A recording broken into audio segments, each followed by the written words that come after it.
जय माई की।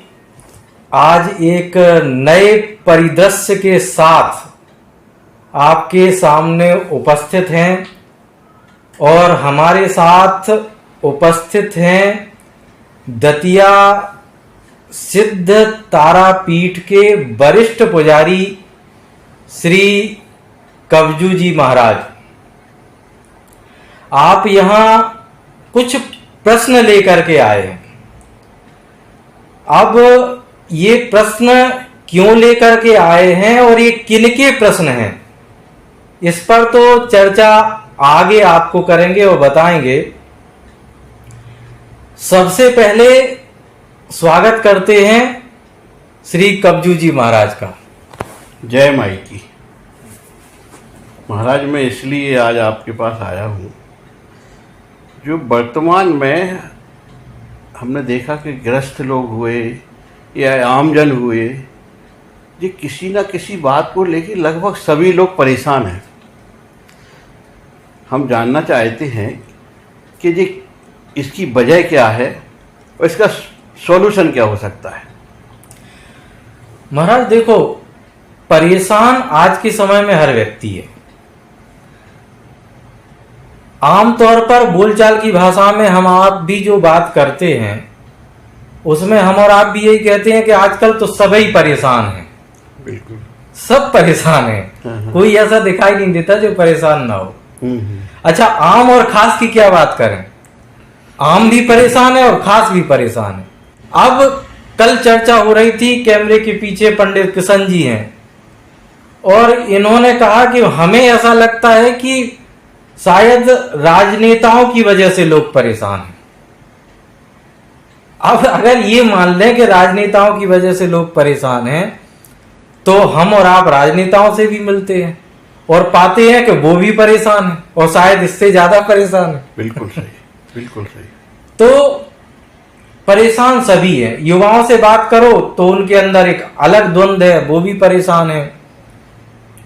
सभी परेशान हैं। अब इसमें दो प्रश्न हैं। एक तो वो परेशान क्यों हैं और दूसरा प्रश्न ये कि उनकी परेशानी को दूर करने का उपाय क्या है। मुख्य रूप से ये दो प्रश्न इस एक प्रश्न से निर्मित हो जाते हैं। परमात्मा जो आनंद का स्वरूप है, जिसे हम सच्चित आनंद के रूप में देखते हैं, जानते हैं। अब जो आनंद का स्वरूप है उसने अपनी कृति निर्मित की मनुष्य के रूप में। उसने अपनी कृति मनुष्य के रूप में निर्मित की। तो जो परम आनंद का स्वरूप है उसने अपनी कृति ऐसी तो नहीं बनाई होगी कि वो सदा परेशान और दुखी रहे। निश्चित रूप से कोई भी माता पिता इस तरह के नहीं चाहेगा कि उसका पुत्र या उसकी संतान दुखी रहे। ये सामान्य भाषा में भी आप देखो, सामान्य व्यवहार में भी आप देखो तो आप पाएंगे कि कोई भी माता पिता ये नहीं चाहते कि हमारी संतान दुखी रहे। तो परम पिता ये क्यों चाहेंगे बहुत बढ़िया कि उनकी संतान दुखी रहे। अच्छा, हम आप माई की शरण में हैं और माई के लिए कहा गया है करुणा पूरित नयनाम। बिल्कुल, जिनके नेत्र करुणा से लबालब भरे हुए हैं और जिनकी करुणा, जिनकी कृपा अपने भक्तों पर बरस रही है। बहुत बढ़िया। और उसके बाद भी व्यक्ति दुखी और परेशान। जैसे अपने यहाँ एक कहावत के रूप में कहा जाता है कि बगल में बच्चा और गली में ढिंढोरा। बच्चा तो बगल में खड़ा है और गली में चिल्लाते हुए घूम रहे हैं कि बच्चा कहाँ है, बच्चा कहाँ है। तो क्या ऐसी कोई स्थिति हो सकती है, इस पर विचार करना चाहिए। अच्छा, इन गड़बड़ियों को समझने के लिए हमने एक कथा किसी से सुनी थी। अब ये कथा कहीं पुराणों में इसका वर्णन है या नहीं, या ये कहानी के रूप में है, इस पर चर्चा करना वर्तमान समय में उचित शायद नहीं होगा, लेकिन ये कथा प्रासंगिक है। इस वार्तालाप में ये कथा प्रासंगिक है। कथा ये है कि जब भगवान शिव ने भस्मासुर को वरदान दिया कि तुम जिसके सर के ऊपर हाथ रख दो वो भस्म हो जाएगा। अब ये भस्मासुर तो महत्वाकांक्षी था, परम महत्वाकांक्षी था। आज के मनुष्य भी महत्वाकांक्षी है, महत्वाकांक्षा किसकी नहीं है, पर इसमें तामसी गुण ज्यादा थे, महत्वाकांक्षा इसकी उस तरह की थी। तो इसने सोचा कि हमें आगे चल के खतरा इनसे ही हो सकता है जिसने वरदान दिया है। तो दौड़ा उनके पीछे कि लाओ पहले तुम्हारी ऊपर ही चेक करें। दौड़ा कि आओ पहले तुम्हारे ऊपर ही चेक करें। तो भगवान शिव तीनों लोकों में इधर उधर उन्होंने देखा कहीं ऐसी जगह मिल जाए जहां भस्मासुर ना पहुंच पाए, सुरक्षित जगह। हाँ, सुरक्षित जगह, ये चाहते हुए भी ना पहुंच पाए। लेकिन अब वो तो पराक्रमी, उसको वरदान भी प्राप्त हो चुका था, तो हर जगह उसके लिए कोई चीज ऐसी नहीं थी, जो जगह ऐसी नहीं थी जहां वो ना पहुंच सके, वो सभी जगह पहुंच सकता था। तो भगवान शिव ने पूछा एक जगह ऐसी है जहां ये शायद नहीं पहुंच सकता। बड़ी महत्वपूर्ण चर्चा है और भगवान शिव ने ये तय किया कि क्यों ना भस्मासुर के हृदय में ही हम निवास करने लगे। अच्छा देखो, आप वर्तमान परिस्थितियों में आप देखो जितने भी परेशान हैं वो अपनी परेशानियों का हल खोज कहां रहे हैं? बाह्य जगत में। बाह्य जगत में ही तो खोज रहे हैं। जिसको जो भी परेशानियां हैं उनका हल खोजने का उनको एक ही उपाय नजर आता है कि बाह्य जगत में ढूंढ लो। उसके कई रूप हो सकते हैं, कई रूप हो सकते हैं। जिसका व्यापार ठीक नहीं है वो व्यापार ठीक करने में लगा है, जिसको किसी और चीज की अभिलाषा है वो उस कार्य में लगा हुआ है, पर है पूरा तारतम्य बाह्य जगत से। इसके अलावा कोई दूसरा उसमें नजर नहीं आता। तो भगवान शिव ने क्या किया कि उन्होंने कहा कि इसके हृदय में ही हम निवास करते हैं और हृदय में निवास करेंगे तो ये याद तो रखेगा हमें हमेशा, क्योंकि हृदय में ही बैठे हैं तो भूल तो नहीं सकता लेकिन ढूंढ नहीं सकता। बहुत बढ़िया, बहुत बढ़िया। हाँ, तो वो जाकर के उसके हृदय में विराज गए। अब कहानी को अपने को यहीं तक लेना है। परमात्मा भी सबके हृदय में विराजमान है, सबको याद है, माई सबको याद है, सबके हृदय में वो विराजी हुई है, लेकिन हम उसे खोजने का प्रयास नहीं करते। हम बस इसी में लगे रहते हैं कि कितनी हम स्वयं से दूरी बना सकते हैं। जितना भी है, जितना आप बाहर भाग रहे हो उतना अंतर से दूर हो रहे हो, और जितना आप अंतर से दूर हो रहे हो उतना आप परेशानियों को मोल ले रहे हो। बहुत बढ़िया। इसका मतलब, इसका अर्थ ये हुआ महाराज कि आदमी को अपने अंदर ही प्रभु को खोजना चाहिए। हाँ, अंदर देखना चाहिए, अंदर के लिए ही है मार्ग। अब उसमें समस्या क्यों हुई कि अंदर लोगों ने देखना क्यों बंद कर दिया? पहले तो यही था। हमारा भारतीय दर्शन यही कहता है, हमारी जो सनातनी परंपरा है उसका मूल यही है। लेकिन ये विकृति आई क्यों? ये विकृति केवल दो कारणों से आई है। उसका एक कारण ये है कि वर्तमान समय में सद्गुरु नहीं है, बहुत बढ़िया, सद्गुरु का अभाव हो गया। दूसरी विकृति है, चलो सद्गुरु नहीं थे, कोई बात नहीं, मामला समझ जाता, परंतु हमने सदग्रंथों से भी दूरी बना ली। अब आज के समय में जो मूल ग्रंथ हैं उनका स्वाध्याय तो कोई करना नहीं चाहता। अच्छा, लोग उनको समझने का भी प्रयास करते हैं तो किसी दूसरे व्यक्ति के माध्यम से करते हैं, और उसके अपने कुछ निहित स्वार्थ होते हैं, तो उन शास्त्रों को वो उसी तरह से तोड़ मड़ोड़ करके उनकी परिभाषाएं बहुत बढ़िया आपके सामने व्यक्त कर देता है, और आप न गुम रहे हो तो फिर गुम जाते हो, खो जाते हो, उसी में फंसे रह जाते हो। तो इसका एक कारण तो ये हो गया कि आपने अपनी दूरी का एक कारण ये हो गया कि आपके पास सद्गुरु उपलब्ध नहीं है और ग्रंथों से आपने सीखा, नाता तोड़ लिया, आप दूर हो गए। दूसरा ये है कि कभी कभी हम ये सोचते हैं, आपने जो प्रश्न किया तो हमारे मन में भी ये विचार आता है कि चलो ठीक है हम दूर हो गए, परंतु वो तो हमें देख ही रहा है ना, परमात्मा। माई तो देख ही रही है ना, परमात्मा तो देख ही रहा है, जिसने हमें निर्मित किया उसकी दृष्टि तो है हमारे ऊपर, तब फिर क्यों नहीं होता? तो ये भक्त का एक प्रसंग है, शायद वो प्रसंग हमारा भी हो सकता है, आपका भी हो सकता है, कि एक भक्त माई को निरंतर दर्शन करता था और पूर्ण मनोभाव से उनके प्रति समर्पित होकर के उसका भाव ये था कि बस माई और मैं। लेकिन एक चीज उसे कभी समझ में नहीं आती थी, और वो उसे ये समझ में नहीं आता था कि जब भी वो माई का दर्शन करता है तो माई के एक नेत्र से अश्रुधारा क्यों निकलती है। और इस रहस्य को उसने बहुत सुलझाया। कई बार माई से पूछा कि अश्रुधारा आपके एक नेत्र से क्यों बह रही है, उसे कोई उत्तर नहीं मिला। एक दिन वो बड़ी तल्लीनता से माई के दर्शन कर रहा था। इतने समय में कोई ऐसी घटना घटी कि जिससे उसको, जिस घटना को देख करके उस भक्त का मन प्रफुल्लित हो गया, आनंद से भर गया, प्रसन्नता छा गई। और जैसे ही प्रसन्नता छाई और चेहरे पर मुस्कान फूटी, उसने देखा कि माई भी मुस्कुराने लगी, वो आंसू गायब हो गया। अच्छा। तो परमात्मा ने, माई ने हमें निर्मित किया, हम हंसते हैं वो हंसती है, बहुत बढ़िया। हम रोते हैं वो रोती है, आप उदास होते हो वो उदास हो जाती है। वाह, बहुत बढ़िया। तो आप जितना अपने आप के नजदीक आएंगे उतना आप अपने आप को आनंदित अनुभव करेंगे, उतना आप अपने आप को पूर्णता से युक्त अनुभव करेंगे, उतना आप परमात्मा को अपने निकट पाएंगे, माई को अपने निकट पाएंगे।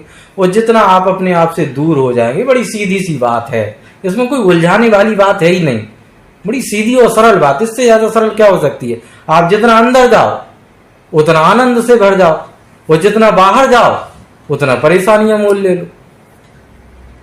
निश्चित रूप से सही है। अब ये तो बात हो गई, लेकिन यहां एक प्रश्न और भी आएगा कि साहब ठीक है, हम आनंद से भरे हैं, हम परमात्मा का, माई का दर्शन करते हैं। अब कोई कहेगा कि महाराज जा रहे हो रास्ते से और पत्थर चुभ गया, कांटा चुभ गया, अब कहो कि हम आनंद से भरे हैं। जीवन में कुछ अप्रत्याशित रूप से घट गया, जो दुखद है, जिसकी हमें उम्मीद ही नहीं, उम्मीद नहीं है, और वो घट गया। अब आप कहो कि हम तो आनंद से भरे हुए हैं, हम तो बिल्कुल एकाकार की स्थिति में रहते हैं, तो ये नहीं है। साधारण मनुष्य के लिए संभव नहीं। साधारण क्या, किसी के लिए भी संभव नहीं। साधारण ही नहीं, किसी के लिए भी संभव नहीं। प्रकृति के नियम तो प्रत्येक व्यक्ति पर समान रूप से लागू होते हैं। यहां परमात्मा भी अवतरित होके आता है तो उसके ऊपर भी वो नियम लागू होते हैं। भगवान कृष्ण के पैर के तलवे में बाण लगा, जग विदित है। और भी आप जहां चिंतन करेंगे वहां पाएंगे कि प्रकृति किसी के साथ देख करके व्यवहार नहीं करती कि आप भगवान हैं तो आपके लिए छोड़ दे रहे हैं। उसके जो नियम है वो सभी के लिए बराबर है। और अगर वो ऐसा करने लगेगी तो प्रकृति की अपनी सत्ता समाप्त हो जाएगी। फिर वो प्रकृति के रूप में हम उसे उस तरह से नहीं देख पाएंगे। तो जीवन में जो कुछ घटता है, अप्रत्याशित रूप से आता है, उसमें तुरंत जब वो हमें पता चलता है या हमारे साथ घटता है तो दुखी होना, थोड़ी सी तड़प पैदा हो जाना, थोड़ा सा कष्ट का अनुभव करना, थोड़े से आंसू बहा लेना, ये स्वाभाविक है। और जो व्यक्ति ये कहता है कि हमारे साथ ऐसा नहीं घटता, वो पाखंडी है।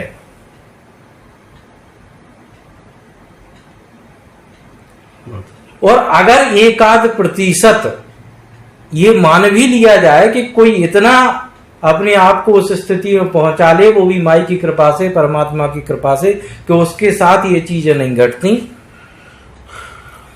तो उसको हम यहाँ नहीं जोड़ सकते, क्योंकि ये जो बात हो रही है ये आम लोगों की हो रही है, सामान्य मनुष्यों की हो रही है। जी बिल्कुल जी।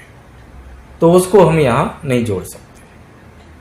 लेकिन यदि कोई व्यक्ति जो सांसारिक है और संसार में रहता है और वो यह कहे कि नहीं मेरे साथ ऐसा नहीं घटता, मेरे अंदर कोई उबाल नहीं है, कोई वेग नहीं है, कोई दुख नहीं है और कभी होता ही नहीं है, तो ये पाखंड है। सबके अंदर होता है। हाँ, स्तर हो सकते हैं, कम या ज्यादा के स्तर हो सकते हैं। जैसे जो व्यक्ति नितांत स्वयं से दूर है, उसे जब कष्ट होगा तो वो उसमें बहुत ही ज्यादा टूट जाएगा, उसे फिर कुछ दिखाई नहीं देगा।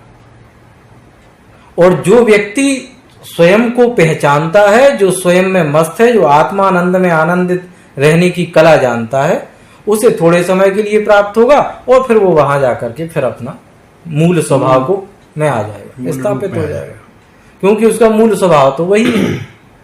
तो अपने मूल स्वभाव को वो पुनः प्राप्त कर लेगा। क्षणिक सभी के साथ होगा, अंतर ये हो सकता है। और ये होना कोई बहुत बड़ी बात नहीं है, ये प्रकृति का नियम है, ये सबके साथ घटित हो सकता है।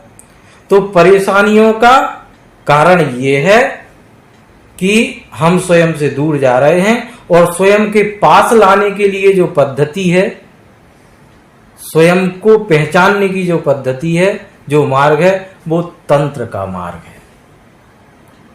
अच्छा। बड़ा सीधा सी बात है।